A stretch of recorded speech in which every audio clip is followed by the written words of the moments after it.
So thanks ever so much. It's a real pleasure to be here with you today.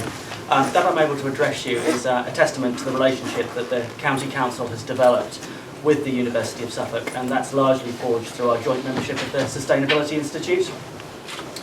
I'm very aware that very few of you will have come here today to hear how wonderful a local politician thinks their initiatives are, or how much better I believe Suffolk to be than anywhere else.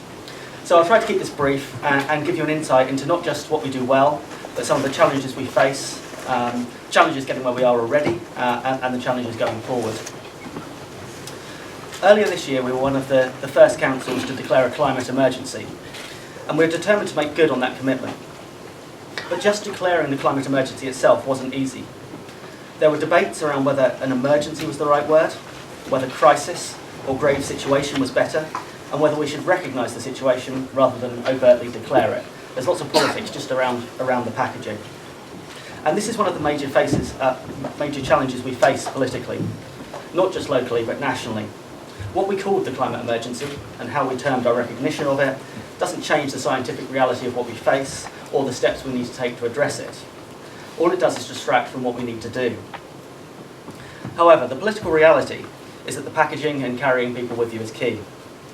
In the end, after some discussion, the motion to declare a climate emergency at our full council in March was passed with just one vote against. Now, I firmly believe that such consensus wouldn't have been possible without the huge awakening that has occurred around the environment over the last 12 to 18 months. Not everyone who sits on the council would agree with Extinction Rebellion's methods or Friday for Future school strikes, but it is undeniable that movements like these have pushed the environment up the political agenda. And it's really important, I believe, that this public pressure doesn't abate, but I do feel that as the acceptance of the climate emergency broadens, there's scope for more constructive criticism and engagement with the process, and I think it's up to us as politicians to welcome and facilitate that. Now, this isn't to say Suffolk's commitment to protecting the environment is new or wasn't seen as important previously. For example, our aspiration to create the greenest county here in Suffolk has been long-standing, and projects like our energy from waste plant have been held up as examples in the field. However, never before has our commitment to our environment had the prominence and overwhelming backing that it does now. Now, moving forward, in response to the climate emergency, the County Council have pledged some pretty ambitious targets. We've pledged to investigate ways to cut our carbon and harmful emissions on a spend-to-save basis, with the ambition to achieve carbon neutrality by 2030. We've also pledged to work with partners across the region towards the aspiration of making the County of Suffolk carbon neutral by 2030. As I've said, tremendously ambitious. And we've committed to work with government to deliver its 25-year environment plan and increase the powers available to local authorities in order to make those 2030 targets more achievable. There are some particular challenges in ensuring we as a local authority are carbon neutral. As during the beginning of austerity, the requirement for councils to keep a detailed record of their carbon emissions were withdrawn.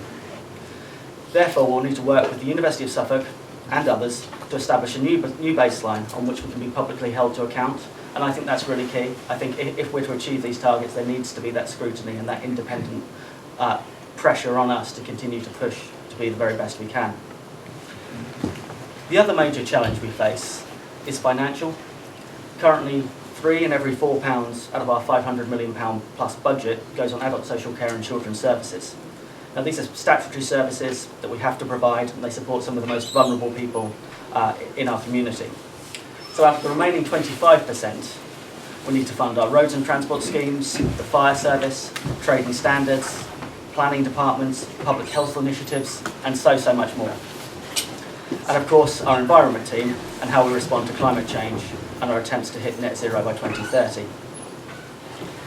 Based on our track record, I have a great hope that we can rise to this challenge with some exceptional staff who historically have leveraged small amounts of funding to access far larger pots. And it's been heartening to see how empowered staff have been by our recent pledges and our declaration of a climate emergency. And it's now up to us politically to ensure they have the tools and support they need to help us reach our goals. In Suffolk, we have a long track record of delivering against this agenda. As I've said previously, this gives me some cause for optimism.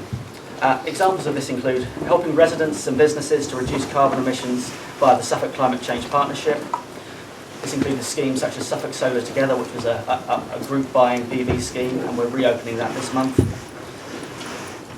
Or the European Regional Development funded B Anglia project to support small to medium-sized enterprises reduce their energy spend and carbon emissions. We've been working to improve our recycling rates and reduce waste to landfill by the Suffolk Waste Partnership, and we've been ensuring a strong approach to environmental protection through the planning system. But the scale of the climate challenge requires massive scaling up in our collective efforts, and this is something I and my colleagues across the county are very focused on.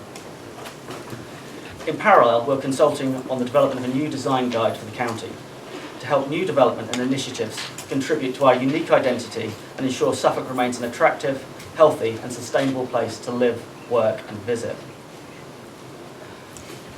Through this initiative, we aim to ensure that the quality of new buildings, public spaces and neighbourhoods meets today's needs and tomorrow's challenges.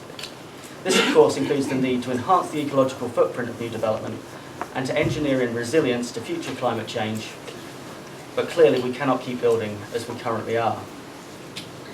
However, our design guide alone can't achieve this.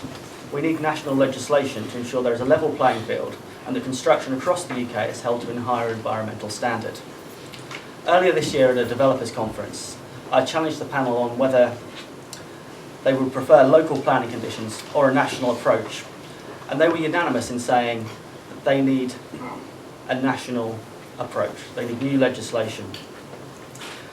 This was because they want to see not just a level playing field between developers, but between districts, counties and regions. And I'm under no illusions here. While they might publicly support it and welcome it, I fear that behind closed doors some developers may well lobby against it. But it's clear that we can deliver on some of these issues locally, but we need national leadership as well. So therefore the subject at the heart of this conference are closely aligned with the vision for this county, and I commend the university, along with their partners in Dublin and Leeds, for presenting this international event here in Suffolk. I look forward to celebrating with you later today during the showcasing of many more sustainable development success stories at the RISE Awards. But thank you very much indeed for listening. I'm very happy to take questions. Just please keep in mind I'm not an expert like all of you. So it's very much the political arena, and I rely on people like you to tell me the best things to do. Thank you.